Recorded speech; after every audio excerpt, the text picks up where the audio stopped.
espero que eso funcione mientras aprovecho.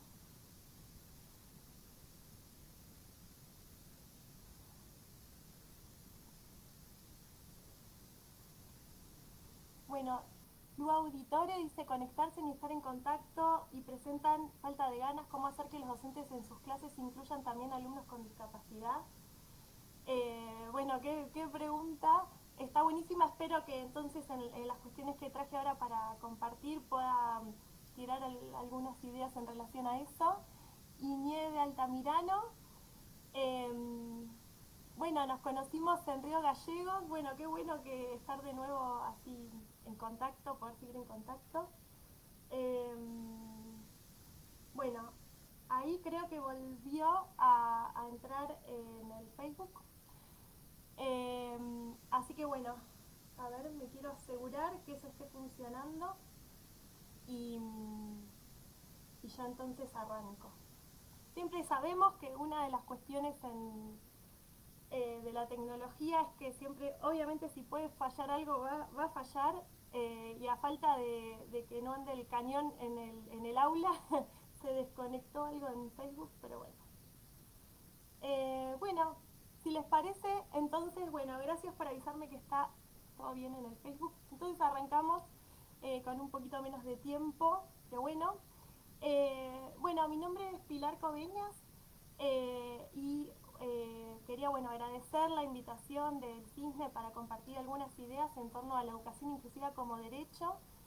Y bueno, quería compartir, eh, digamos, algunas ideas que no son propias mías individuales, sino que vienen de los debates del campo de la educación inclusiva, del campo pedagógico, educación inclusiva, tanto internacional como nacional, como siempre de los espacios de las organizaciones de personas con discapacidad y de familias en los donde tengo el lujo de poder compartir y aprender.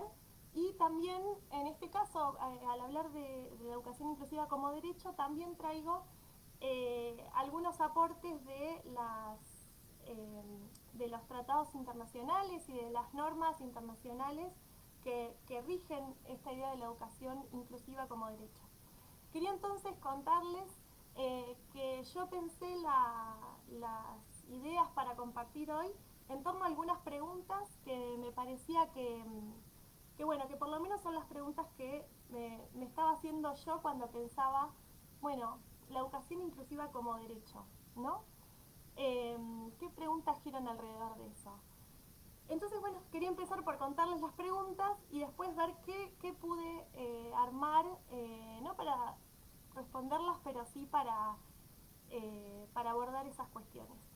Primero, la primera pregunta es por qué tenemos la necesidad de adjetivar a la educación, de decir educación inclusiva, ¿no? Lo que primero nos llama la atención cuando decimos la educación inclusiva como derecho es por qué hay que hablar de educación inclusiva y no de educación a secas. Entonces, esa es una primera pregunta que va a girar en torno a las cuestiones que podamos conversar hoy. El segundo es justamente por qué la necesidad de hablar de educación inclusiva como derecho y por qué tenemos la necesidad de seguir sosteniendo y revisando y pensando y profundizando esta idea de la educación inclusiva como derecho. Acá hay algo que quizás llame un poco la atención de nuestro campo, el campo de la educación inclusiva, que es que parece que no podemos empezar a hablar sobre cómo pensar una escuela inclusiva o lo que fuera sin tener en cuenta la normativa nacional e internacional de derechos humanos que ubica la educación inclusiva como derecho. Entonces, por más que hablemos de, como por ejemplo en nuestro caso, de por ejemplo la enseñanza, en nuestro caso, en el caso de mi equipo de investigación en la Universidad Nacional de La Plata, por ejemplo de la enseñanza de las matemáticas en las escuelas primarias, antes de empezar a hablar de cómo enseñamos sistema de numeración, tenemos que decir la educación inclusiva es un derecho, está en el artículo 24 de la Convención. Bueno, ¿por qué sucede esto? Es una cuestión que quería compartir algunas ideas. En este caso, bueno, ¿por qué es un artículo de la Convención sobre los Derechos de las Personas con Discapacidad? Y ¿qué entendemos como educación inclusiva en tanto perspectiva pedagógica y en tanto derecho humano. Entonces acá ya estamos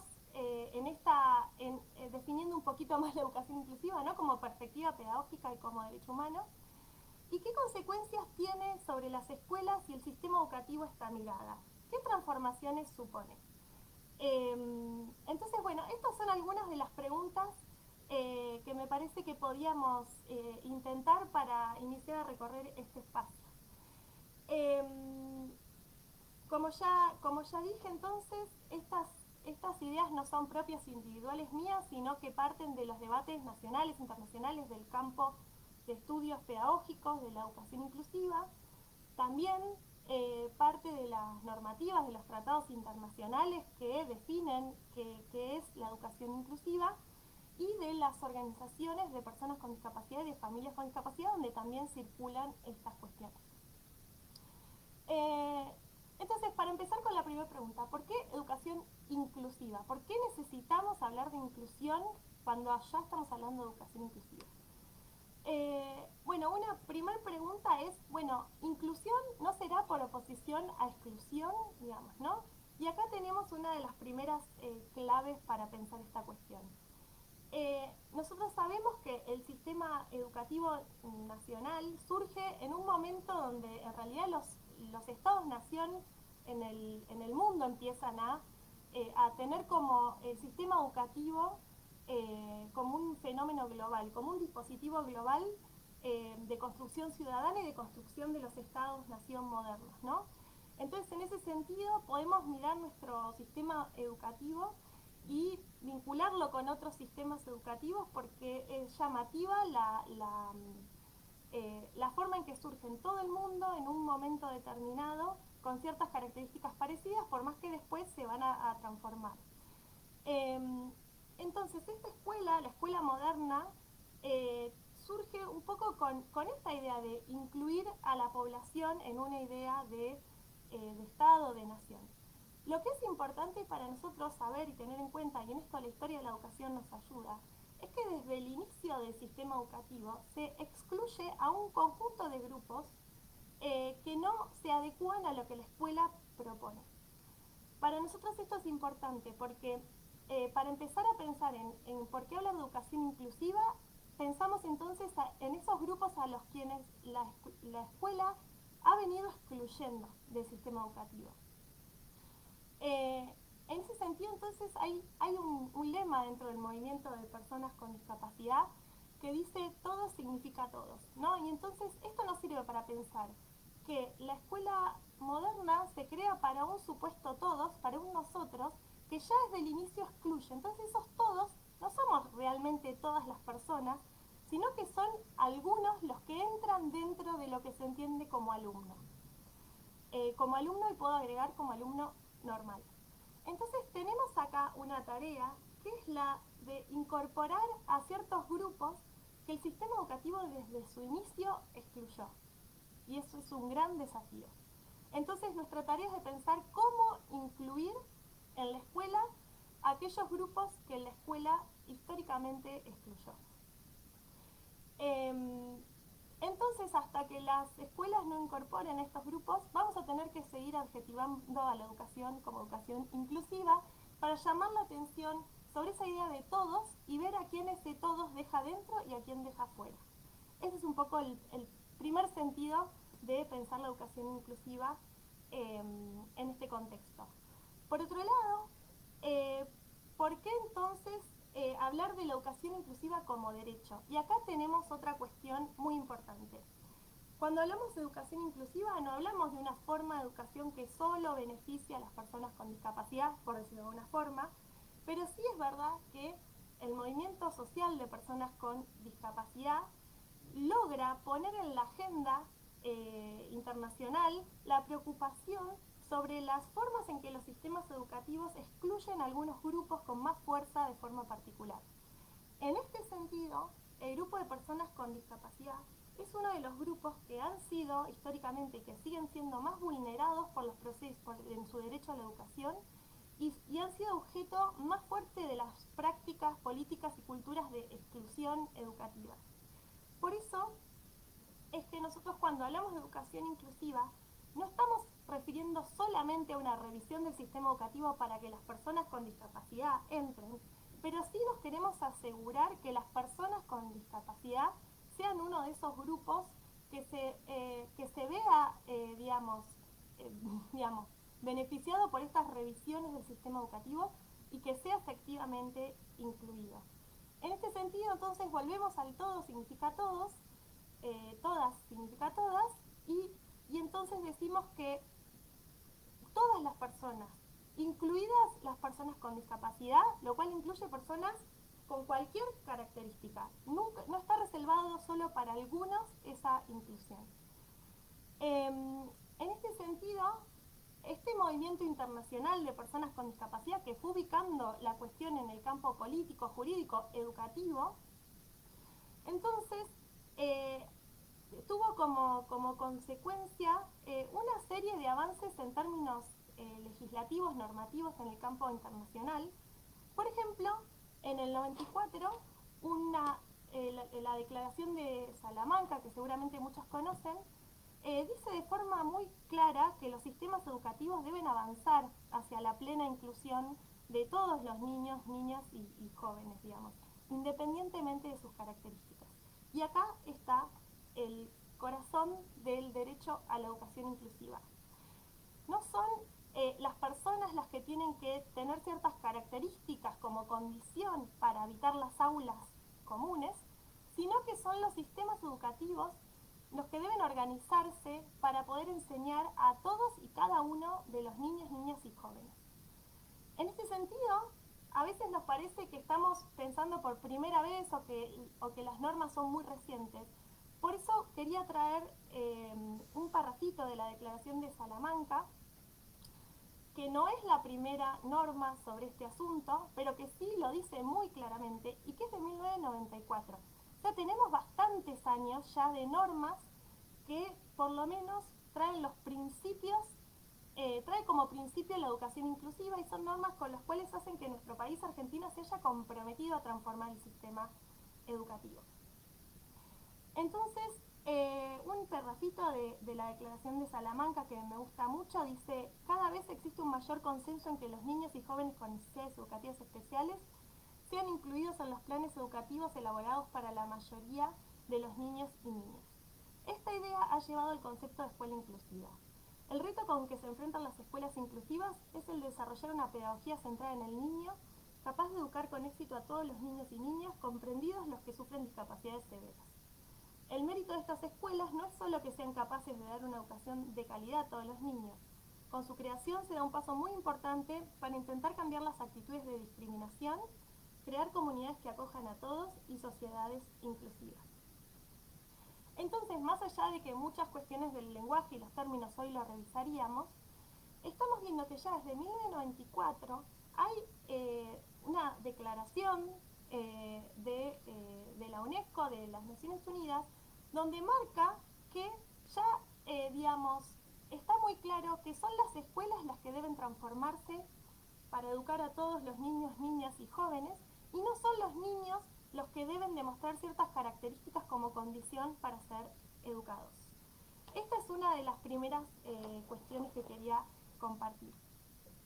Entonces, luego llegamos a la Convención sobre los Derechos de las Personas con Discapacidad, que es un tratado mucho más fuerte, y esta convención sí obliga a nuestro país a transformar su sistema educativo en un inclusivo. Y en esta convención, entonces, en su artículo 24, que da nombre al grupo artículo 24, que es justamente una red de organizaciones de la sociedad civil que luchamos por la educación inclusiva, dice que los estados deben asegurar que las personas con discapacidad no queden excluidas del sistema general de educación por motivos de discapacidad y que los niños y las niñas con discapacidad no queden excluidos de la enseñanza primaria gratuita y obligatoria ni de la enseñanza secundaria por motivos de discapacidad. Entonces, en este sentido, lo que estamos viendo es lo que dice la Convención. Cualquier forma educativa garantiza el cumplimiento efectivo del derecho a la educación en las personas con discapacidad. No, no es cualquier forma, es la educación inclusiva. De hecho, lo dice en el estudio temático sobre el derecho a la educación inclusiva de Naciones Unidas del 2013, dice justamente: en la Convención sobre los Derechos de las Personas con Discapacidad se señala que para que estas personas puedan ejercer ese derecho han de existir sistemas educativos inclusivos. En consecuencia, el derecho a la educación es un derecho a la educación inclusiva. Entonces, mirando estos documentos, vemos un poco por qué la necesidad de seguir afirmando que la educación inclusiva es un derecho. Esto es porque la organización de nuestro sistema educativo tradicionalmente ha dado formas o de exclusión, donde se niega directamente la educación a las personas con discapacidad u otros grupos bajo la idea de que no pueden aprender quizás, o los ha incorporado pero en entornos que no son inclusivos, y entonces es por eso que los documentos de los tratados de derechos humanos han ido incorporando este tipo de cuestiones.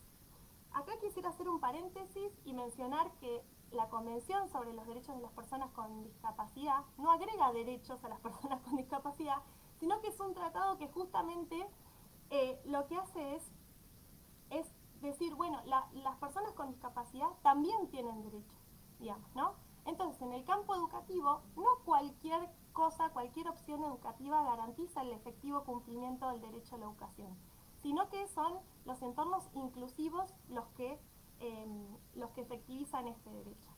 Por lo tanto, tenemos que pensar cómo construimos las condiciones pedagógicas y didácticas para que las escuelas puedan justamente garantizar el pleno goce de este derecho de las personas con discapacidad.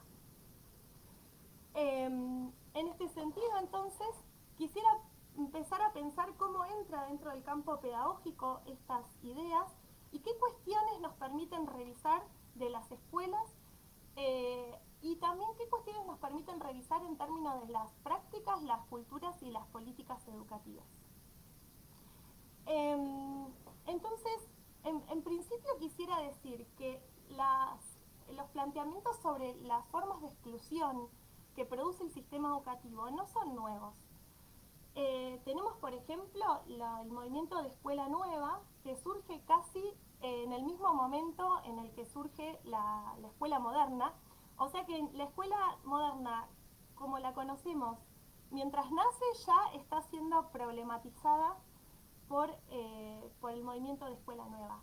También nosotros tenemos, sobre todo en nuestra región, las producciones de Freire, por ejemplo, que hace una fuerte crítica pedagógica al tipo de educación tradicional, considerarla bancaria, digamos, y entonces ahí hay como una fuerte crítica, y también vemos otros desarrollos como, bueno, en el caso en el que estamos nosotros en este momento pensando en la enseñanza de la matemática, la didáctica de la matemática de tradición de la escuela francesa, nace justamente también problematizando las formas de la enseñanza de la matemática que producían exclusión educativa, pero en todos estos casos no se está pensando en ese todos no entran las personas con discapacidad. Yo voy a hablar del último caso de la didáctica de la matemática. Nosotros, por ejemplo, en nuestro equipo de investigación, sí ya estamos haciendo diálogos fuertes entre la educación inclusiva y la didáctica de la matemática, y le estamos viendo mucho potencial a esa perspectiva didáctica, que es muy inclusiva. Pero digo, esos diálogos no se hacen solos, tenemos que hacerlos dialogar nosotras. Entonces, con esto quiero decir que la escuela ya ha venido siendo problematizada, y muchas de las cuestiones que encontramos que generan muchos efectos de exclusión, ya en la pedagogía ya se sabe que son problemas. Lo que sí llama la atención es que hasta el surgimiento de la perspectiva pedagógica de la educación inclusiva, no había una preocupación y una mirada tan fuerte por qué pasa con la educación de las personas con discapacidad. En ese sentido, entonces, una mirada que sí a nosotros nos sirve mucho para pensar cómo revisar nuestras prácticas es lo que se llama el modelo del déficit. Y ahí vamos a encontrar nosotros el corazón de las preocupaciones que tenemos en términos pedagógicos y didácticos, y dónde está un poco la clave que nos va a permitir construir prácticas políticas y culturas inclusivas. ¿Qué es lo que se llama el modelo del déficit? ¿No? ¿Dónde encontramos en nuestro sistema educativo el modelo del déficit? Bueno, el modelo del déficit parte de la idea de que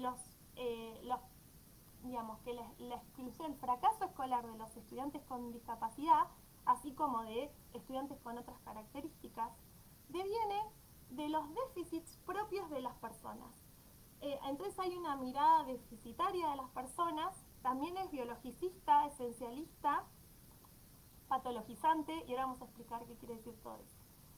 Básicamente, una cuestión que nace en el movimiento social de personas con discapacidad, después avanza y justo en este momento está en revisión, es el modelo social de la discapacidad, permite identificar que hay distintas formas de comprender lo que es la discapacidad, que cada forma de comprenderla tiene efectos y tiene efectos sobre la posibilidad de escolarizarse de esas personas con discapacidad, de las formas educativas que les ofrecemos. Además, desde la perspectiva pedagógica de educación inclusiva, entendemos que la escuela es una de las instituciones en nuestra sociedad que con más fuerza define quién es persona con discapacidad y cómo se la entiende y a qué destinos institucionales puede aspirar.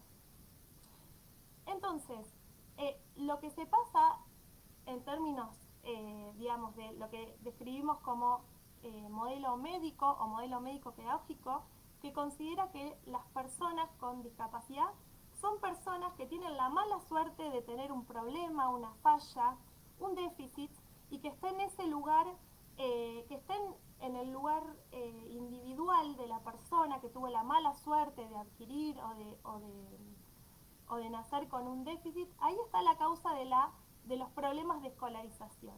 Entonces se pasa de suponer que las personas no pueden aprender o pueden aprender menos a causa de sus déficits. Yo quería leer un fragmento de una publicación que aparece en la revista Anales de la Educación de la provincia de Buenos Aires, de Mario Vitalone, en 1956, que define un poco, es el momento como de creación de las escuelas especiales, y fíjense cómo describe los destinatarios de estas escuelas. Dice, es profundizando el verdadero sentido de la solidaridad social que ha llevado al Ministerio de Educación a no descuidar en ningún momento ni a despreciar ninguna oportunidad para hacer extensivos los beneficios de la educación integral de aquellos niños, jóvenes y adultos que por razones de sus deficiencias físicas, mentales e irregularidad social no se encuentran en condiciones de recibir la orientación educativa en las escuelas primarias comunes y necesitan un tratamiento pedagógico y médico asistencial diferenciado en establecimientos llamados escuelas para alumnos excepcionales. Y acá Mario Vitalone justamente en esta cita, digamos, explicita muy bien los criterios de escolarización de las personas con discapacidad basado en la idea de que el propio déficit de la persona los imposibilita de asistir a escuelas comunes, ¿no? Dice, se quiere hacer extensivo el beneficio de la educación, pero no pueden ser en las escuelas comunes, porque dice que aquellos niños, jóvenes y adultos que por razones de sus deficiencias físicas, mentales y irregularidad social no se encuentran en condiciones de ser educados en escuelas comunes y necesitan un tratamiento pedagógico y médico-asistencial diferenciado. Entonces, en este pequeño fragmento vemos cómo se ata esta idea del déficit con lo terapéutico, con lo médico, y que deja fuera justamente toda la mirada y la perspectiva pedagógica y didáctica. Entonces, acá tenemos dos ideas, ¿no? La primera es que las personas con discapacidad no pueden educarse en entornos inclusivos a causa de sus déficits, de sus deficiencias, de sus problemas. Porque no pueden aprender o porque pueden aprender menos o muy diferente que el resto de los niños, niñas y alumnos. Y también nace otra idea, que el saber específico para educarlos es el saber médico, asistencial, terapéutico. Por lo tanto, esto construye la idea de que los docentes de educación común no tienen ningún saber sobre la enseñanza a personas con discapacidad. Es decir, que el saber específico es el saber terapéutico. Estas dos miradas, sumadas a cómo se va construyendo el sistema educativo, que sigue construyendo por un lado todo lo que es la, la educación común y en un sendero paralelo todo lo que es la educación especial, sin muchos diálogos entre los especialistas, los docentes en la formación docente, hace entonces que el sistema educativo haya naturalizado que las personas con discapacidad aprenden diferente, que los docentes de educación común no saben nada sobre cómo enseñar, y esto genera muchos problemas hasta el día de hoy. Entonces, ya sea porque se considera que no pueden aprender o que si pueden aprender, el saber específico para enseñarles es un saber terapéutico que no está en la didáctica común, sigue siendo un problema. En este sentido, entonces, encontramos en la historia del sistema educativo muchas respuestas a las preguntas que tenemos, ¿no? Entonces, ¿qué nos propone otra mirada sobre la discapacidad? Esta mirada del déficit ya sabemos que sigue este recorrido, pero esta mirada del déficit tiene muchísimos problemas y uno de esos problemas es que genera justamente las situaciones de vulneración del derecho a la educación.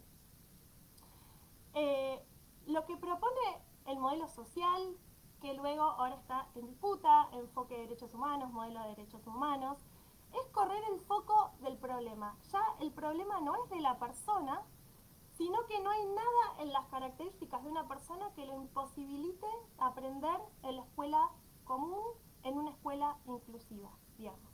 Este es el corrimiento de eje en el cual es nuestra primera herramienta para pensar una escuela inclusiva. Es pensar, todos nosotros muy posiblemente nos socializamos en el modelo del déficit y hayamos construido un montón de ideas sobre la educación partiendo de ese lugar y sintamos que no podemos enseñar, que no sabemos cómo vincularnos, producto de cómo nos fuimos socializando en este modelo. Sin embargo, esta otra perspectiva sobre la discapacidad plantea que el problema no lo tienen las personas, sino que el problema es una sociedad que se ha construido de forma tal que construye barreras para las personas con discapacidad para su plena participación y el pleno goce de sus derechos. Entonces, si cambiamos del eje el problema, ya no están las personas y sí está en la sociedad, en las barreras, en una relación entre las características de las personas y la característica de la sociedad o de las escuelas, ahí sí podemos empezar a pensar una otra escuela, un otro tipo de escuela. En este sentido, entonces, la mirada desde el modelo social, desde los derechos humanos, en educación, corre el foco del problema de las personas a las instituciones. Y de esto hablan las normas y los tratados internacionales de derechos humanos sobre educación. Esto es lo que es la educación inclusiva. La educación inclusiva parte de entender que los problemas son de la enseñanza y no del aprendizaje. Que los problemas de la inclusión los tenemos los pedagogos, los curricularistas, los docentes.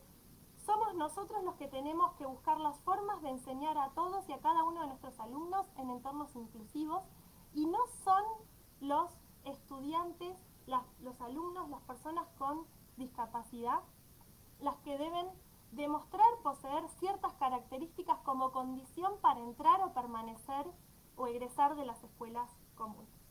En este sentido, ¿a qué tienen derecho las personas con discapacidad? Y en realidad todas las personas, pero necesitamos decirlo en torno a las personas con discapacidad, porque esto no es obvio por este modelo del déficit que nos ha creado estas miradas, que tienen derecho a la no discriminación, digamos, tienen derecho a ser considerados en igualdad de dignidad como todas las personas, esa dignidad inherente, a ser considerados como valiosos, considerando el valor inherente que tiene cualquier persona en esta sociedad como ser humano, y tiene derecho justamente a que las escuelas aseguren que todos estamos aprendiendo y participando en el mismo entorno, en los entornos inclusivos.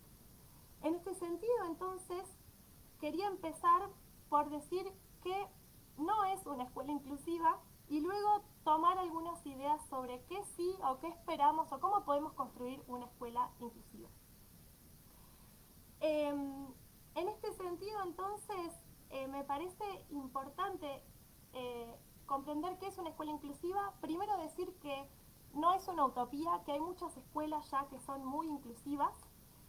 Por otro lado, quisiera decir que no es lo mismo una escuela común que una escuela inclusiva, porque una escuela común puede estar excluyendo a las personas con discapacidad u otros grupos en varios aspectos, entonces no es lo mismo. Las escuelas inclusivas no son sinónimo de ninguna otra forma en donde puedan desarrollarse prácticas de exclusión. Entonces, ¿qué no es una escuela inclusiva? No es una escuela que considera que debes tener ciertas características como condición para que te enseñen, para que piensen que podés aprender, para que puedan pensar una propuesta pedagógica que te incluya. ¿Qué no es una escuela inclusiva? Bueno, que a los alumnos, algunos sean considerados iguales y otros diferentes, y por diferente se entienda deficiente, y que entonces haya una propuesta pedagógica común para algunos y una propuesta pedagógica diferenciada para aquellos que se cree que no pueden compartir esa propuesta común a causa de sus déficits. Entonces, una escuela inclusiva no es una escuela donde a las personas consideradas diferentes o con discapacidad se les da una propuesta diferenciada, se los educa de forma separada en un espacio separado de la escuela, en la biblioteca, o dentro del aula, en un espacio separado dentro del aula, con un docente diferente, con un enfoque didáctico diferente. Eso no es una escuela inclusiva y eso no es un aula inclusiva, ¿no? Una escuela no es una escuela inclusiva cuando no se valora la diversidad y se puede hacer sufrir, se puede discriminar y hacer sentir inseguros a los niños. Esas situaciones donde en las escuelas se maltratan a los niños y las escuelas habilitan o no abordan esos problemas, esas familias que dicen yo lo saqué de esta escuela porque lo trataba mal, porque la maestra le dijo esto, los compañeros le dijeron lo otro, donde nadie lo invita al cumpleaños, donde están solos en los recreos, algunos niños, esos niños que sufren, que no quieren ir a la escuela, o que te dicen, como nos pasa a nosotras, es que yo no sé de esto, es que yo sé hasta tal número, es que yo puedo esto, no puedo lo otro. Eso no es una escuela inclusiva. Una escuela no es inclusiva cuando algunas voces son escuchadas y otras no. Entonces, estamos dejando afuera el parecer, cómo están viviendo, sintiendo y pensando sus propios procesos de escolarización algunos alumnos. Una escuela no es inclusiva cuando los docentes trabajan de forma individual, donde se supone que cada docente tiene que en soledad dar respuesta al proyecto pedagógico de enseñar en esa aula situada a todos y cada uno de sus alumnos. Eso no es una escuela inclusiva. Tampoco es una escuela inclusiva la que espera que cada alumno en su individualidad responda sin mucha ayuda y sin mucha mirada sobre el contexto.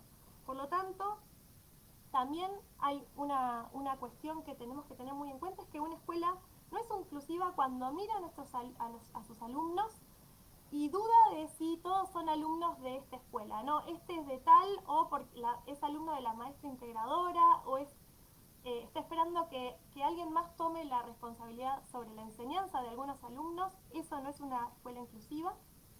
Y tampoco una escuela es inclusiva cuando cree que puede decir lo que un alumno puede o no puede, sabe o no sabe, solo de mirarlo, sin ninguna referencia a los contextos de enseñanza. Es decir, esto de que cuando el niño viene con su diagnóstico, ya estamos diciendo todo lo que ese niño no puede, todo lo que ese niño no sabe, y estamos esperando las recomendaciones de algún profesional terapéutico para que nos vengan a decir qué enseñar y cómo, y cuando partimos de la certeza sobre lo que los chicos no pueden. Esa escuela no es inclusiva. Me gustaría entonces cerrar con algunas ideas sobre qué sí es una escuela inclusiva. Y lo principal que me gustaría decir es que hay muchas escuelas inclusivas, hay transformaciones en múltiples niveles que hay que hacer suceder en nuestro sistema educativo, a nivel macro, meso, micro. Sin duda hay mucho camino por andar, pero no es una utopía la educación inclusiva. De hecho, por ejemplo, en nuestro propio país, en la provincia de La Pampa, una experiencia que tenemos la suerte de poder escuchar el próximo jueves en otro encuentro a través del CISNE, se va a contar cómo en una provincia de nuestro país se transformó el sistema educativo en uno inclusivo. A su vez, como ya dije, hay muchas escuelas que son inclusivas, que hacen muchas cosas. ¿Qué es lo que hace que una escuela sea una inclusiva? Bueno, principalmente lo que primero quisiera decir es desconfiar, revisar, problematizar el modelo del déficit. Eso es la herramienta más poderosa de transformación de las escuelas y del sistema educativo en inclusivo. Revisar la perspectiva sobre la discapacidad, revisar esa mirada al déficit que es algo que seguramente todos y todas tenemos incorporado porque todavía es una forma muy dominante de ver a las personas con discapacidad y otros grupos, sobre todo en el sistema educativo. El sistema educativo, como dijimos, nace y ya desde su nacimiento excluye a las personas con discapacidad. Desde su nacimiento que las características del sistema educativo, ustedes seguramente sabrán la idea de la forma educativa, la gramática escolar, digamos, todo eso justamente tiene estructuras que son muy capacitistas, la gradualidad, la simultaneidad, o sea, hay un montón de cosas que son sin duda un problema. Lo que no quiere decir que igual en el sistema educativo no podamos transformarlo si cambiamos esta mirada. Entonces, primero, lo que hace una escuela inclusiva es una visión compartida entre la comunidad educativa de que todos los estudiantes, los alumnos, las y las alumnas, son alumnos de esa escuela. Entonces, todos son estudiantes legítimos de esa escuela. Estar todos seguros de que todos pueden aprender si generamos las condiciones didácticas y pedagógicas necesarias. Es decir, no es el alumno o la alumna la que debe demostrar ciertas condiciones, características como condición para ser educado, sino que son las escuelas las que deben planificar, y las escuelas y el sistema educativo en su conjunto, planificar, organizar la enseñanza para que todos los niños, niñas y jóvenes puedan aprender. Sobre este punto, yo quisiera decir que además no estamos muy lejos, por ejemplo, el diseño curricular de primaria de la provincia de Buenos Aires, sobre todo el diseño anterior, explicitaba formas de trabajo y de organización de la enseñanza institucionales y habilitaba un conjunto de prácticas que son prácticamente lo que se está prescribiendo desde las normas internacionales y desde esta perspectiva pedagógica de educación inclusiva. O sea, que hay cosas sobre las que tenemos que seguir trabajando y hay que construirlas. Pero por otro lado, esta perspectiva nos permite ver que hay muchísimas posibilidades que no estamos aprovechando y que hay incluso experiencias, hay prácticas, digamos, algunas para instalar, otras instaladas, que son muy inclusivas. Entonces, si afinamos la mirada, vamos a ver que no hay que empezar de cero. Ya, por ejemplo, los diseños curriculares de primaria, de provincia de Buenos Aires y de Ciudad de Buenos Aires también, habilitan un conjunto de prácticas para que las escuelas puedan organizar la enseñanza para que todos y cada uno de los alumnos pueda aprender. Es decir, generar estas condiciones didácticas. Otra cuestión importante es que las escuelas deben creer que todos sus alumnos son igualmente valiosos. No puede considerar que algunos son más valiosos que otros y menos que algunos son menos valiosos por causa de sus déficits, de sus problemas, etc. Todos los alumnos y alumnas deben ser consultados y escuchados, deben ser participados de sus propios procesos de educación y como parte de la comunidad escolar deben ser voces que tenemos que escuchar. Además, nosotras sabemos que muchas veces recibimos estas preguntas de ¿puedo esto? ¿Qué pasará si pruebo lo otro? Etcétera. En términos de pensar en una propuesta de enseñanza, por ejemplo, cómo hago esto, cómo hago lo otro, o de problemas de conducta de los estudiantes, qué puedo hacer ante tal situación. Y cuando uno devuelve la pregunta ¿y le preguntaste al estudiante, a su familia, le preguntaste qué le pasa, le preguntaste cómo le funcionó tal opción? Siempre la respuesta en general es no. Le pregunté al profesional externo, a la otra maestra, pero no se le pregunta a la persona con discapacidad. Entonces, no solo es que tienen derecho a participar y a ser escuchados, sino que además nos facilitan muchísimo el trabajo. Realmente es muy difícil saber pensar en la enseñanza o en la organización de una institución sin contar con las voces de los estudiantes, que son los que mejor saben qué les pasa, qué les parece lo que probamos, qué los hacen sufrir, qué no. Entonces ahí esa voz tiene que estar siempre escuchada. Entonces otra cosa que tiene una escuela inclusiva es que sabe que todos tienen algo para decir. Entonces todos deben ser escuchados. Por otro lado, una cosa que es muy importante y que es que todos los estudiantes y los estudiantes deben sentirse seguros en las escuelas, es decir, sentirse valorados, no sentirse discriminados, y esto implica revisar las violencias escolares a múltiples niveles, digamos. Pero seguramente en una sociedad que excluye, una escuela que excluye y que considera que hay ciertas diferencias que son consideradas deficiencias y que nuestra sociedad viene de una exclusión muy fuerte de las personas con discapacidad, entonces son personas que están alejadas de la vida social común, parecen como extraños y en general eh, a veces es difícil saber cómo vincularse producto de la separación. Es posible que haya múltiples violencias sobre las personas con discapacidad, por ejemplo, y que no sean identificadas como tales. Entonces, una escuela inclusiva necesita tematizar estas violencias y tematizar esas concepciones de la diferencia como deficiencia que pueden, siempre que desvalorizamos un grupo, abrimos la puerta a las violencias. Entonces, tener en cuenta eso nos permite ya estar alertados y hacer cosas en función de que eso no suceda.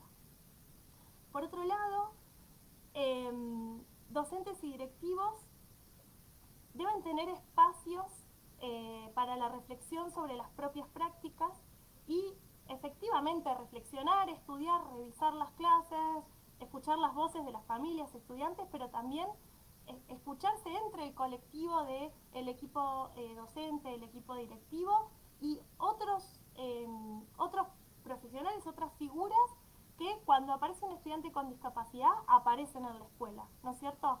Maestras integradoras, asistentes personales, acompañantes terapéuticos, profesionales externos. Bueno, son todas figuras que ninguna debe responsabilizarse por la enseñanza, sino que esa es la escuela en su totalidad y cada docente en el aula, pero sí tienen mucho para decirnos. De lo que no nos tienen que decir es de qué puede o qué no puede un niño aprender y cómo enseñar lo que nosotros queramos enseñar en el aula, porque esa claramente es la tarea del docente. Pero sí pueden darnos un montón de otra información. Entonces, en este sentido, algo muy valioso es el trabajo en red con otras organizaciones, con otras escuelas, con instituciones, con universidades, con organizaciones de la sociedad civil y con las familias. Es decir, este trabajo individual y separado no nos lleva a buen puerto. Siempre que estemos pensando en términos de inclusión, estamos pensando en un trabajo en red, un trabajo colaborativo, un trabajo reflexivo, un trabajo colectivo. Por otro lado, algo muy importante es problematizar nuestras concepciones de diferencia y ver dónde entonces se nos cuela en nuestras clases, que pueden ser desde cosas muy grandes como dejar a alguien afuera las exhibiciones de algunas materias o de algunos espacios, hasta cosas más chiquitas, cuando en una clase con una intervención docente mínima puedo dejar afuera de la actividad al estudiante con discapacidad. Entonces esta problematización de nuestras concepciones de la diferencia como deficiencia tienen que atravesar muy profundamente nuestra mirada reflexiva sobre nuestras propias prácticas.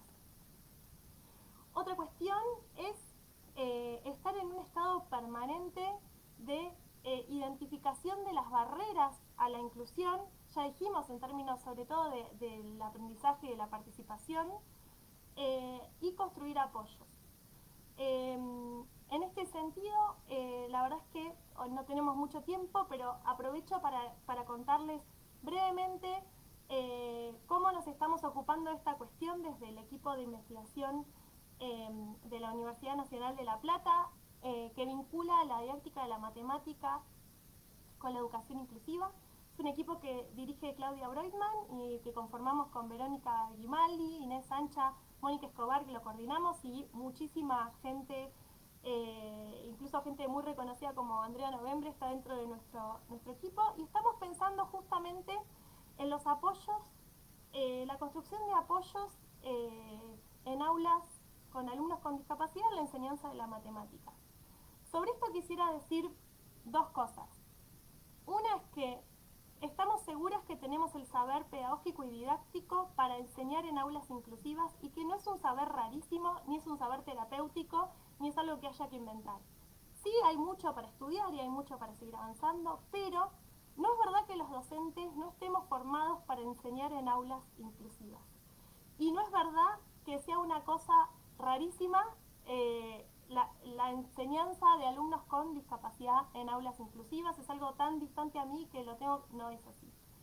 En mi caso, yo no vengo de la didáctica, vengo de la educación inclusiva, pero todas mis colegas y compañeras didactas, problematizando conjuntamente el modelo de deficiencia, rápidamente encuentran en esta didáctica un gran potencial para la enseñanza de la matemática en aulas con alumnos con discapacidad.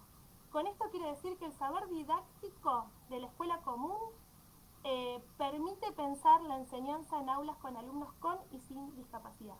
No es el único, hay algunos saberes específicos, pero no son los didácticos.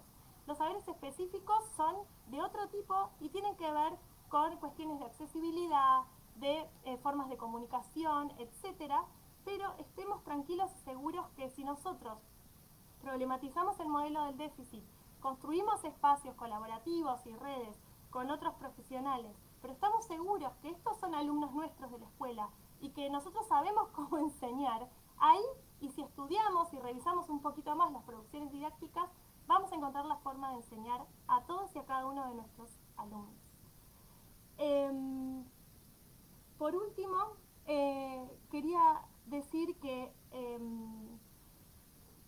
ya, perdón, estoy viendo que queda poquito tiempo, que bueno, que nosotros tenemos el saber didáctico, sabemos que lo que falta a veces son otros condicionantes y necesitamos un cambio del sistema, pero lo que más necesitamos son revisar estas concepciones, escuchar las voces de las personas con discapacidad, estar seguros que tienen derecho a estar en las escuelas comunes y que somos nosotros los que debemos pensar las formas de enseñar.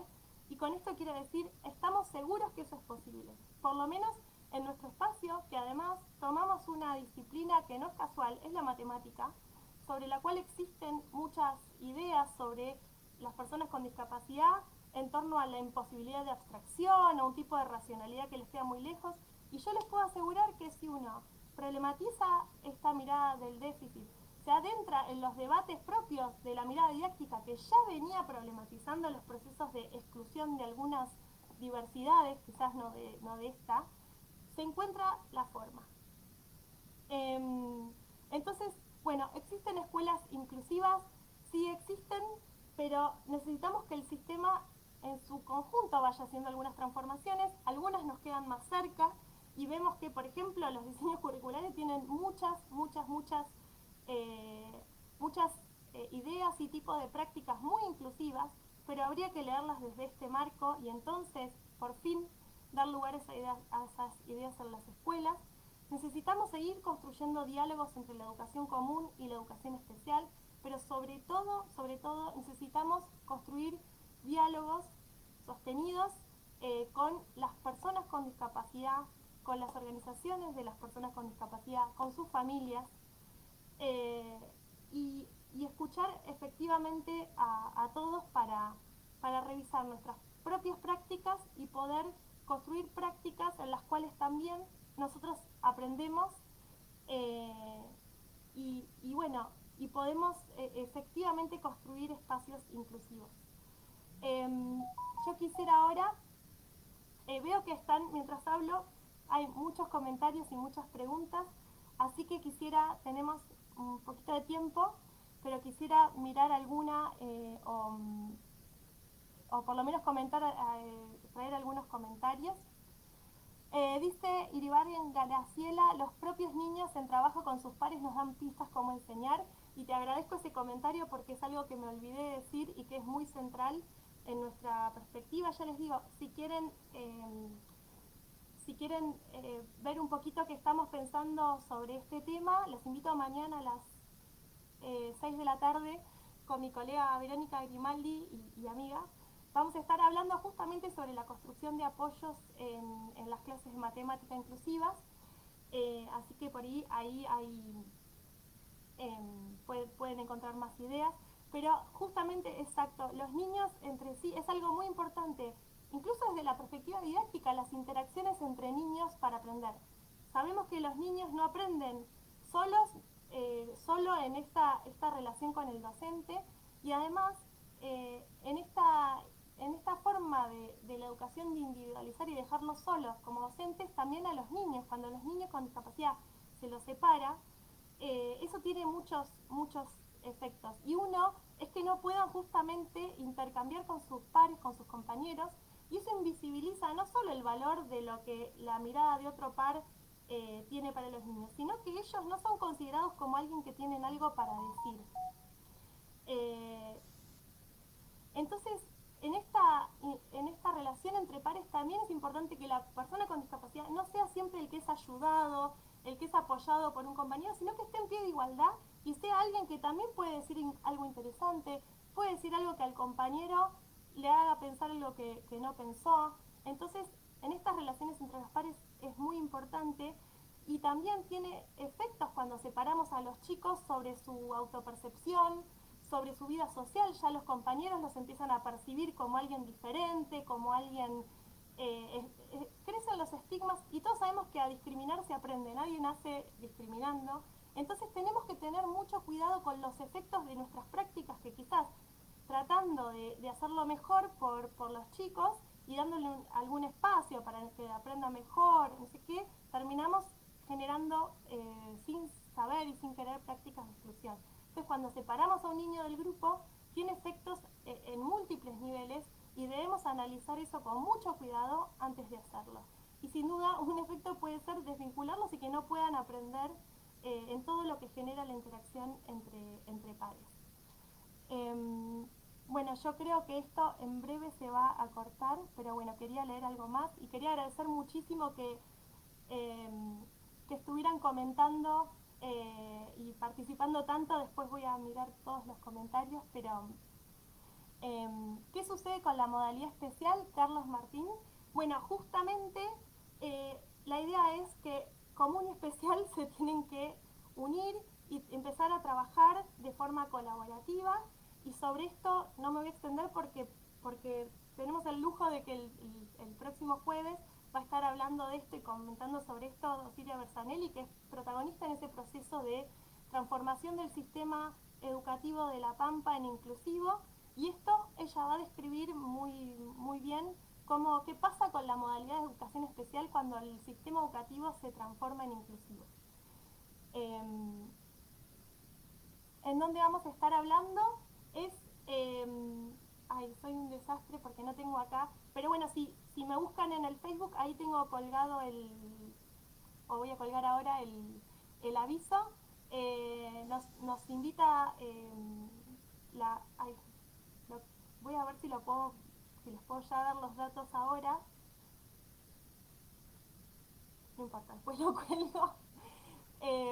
La Universidad del Centro de la Provincia de Buenos Aires, desde Tandil, nos invitan a este espacio, porque ahí también se están pensando estas cuestiones. Es decir, que en muchos espacios pedagógicos y didácticos en nuestro país se está pensando sobre estas cuestiones, o sea que las escuelas y los docentes no están solos con estas preguntas, y la idea es que las podamos pensar entre todos y hacer avanzar entre todos, pero estando seguros que las personas con discapacidad tienen derecho a que nosotros estemos pensando cómo incluirlos. Y una frase que no dije, pero que me encanta, del estudio temático sobre el derecho de las personas con discapacidad y la educación inclusiva, es que no son los sistemas educativos, no son las escuelas las que tienen derecho a determinados tipos de niños, son los niños los que tienen derecho a determinado tipo de escuela. Por lo tanto, bueno, estamos todos juntos en esa tarea de forma no solitaria, no individual, sino en red, colaborativa, reflexiva, Y, y bueno, y espero que todos puedan formar parte, si ya no forman parte, sumarse a esta comunidad de educadores que estamos pensando en una educación inclusiva y para todos, y para que ese todos realmente signifique absolutamente todas las personas, incluidas las personas con discapacidad.